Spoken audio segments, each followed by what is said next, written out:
The REACOM module, Topological Memory, trains short-term memory and recall.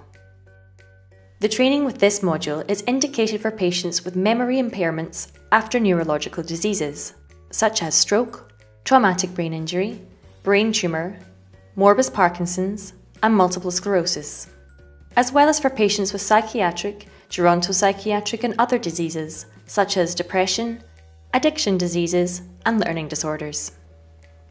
Stable focus and sustained attention are preconditions for memory training. External memory aids are recommended for severely impaired persons. Before starting the training module, it is possible to individualize the training parameters. Via the therapist menu, one can adjust the level of difficulty, duration of session, instructions and help, or stressors according to the patient's needs.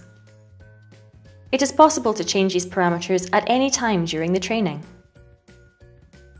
The task in this module is to memorize and recall a number of picture cards and their position in a matrix.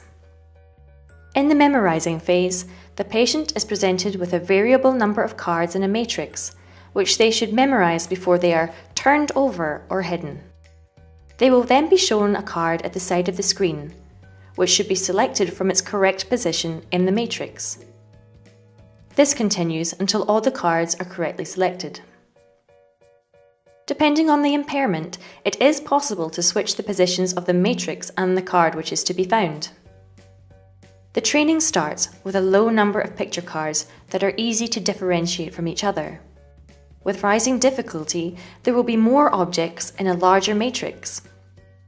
Eventually, the image cards will become simpler geometric shapes which are harder to differentiate.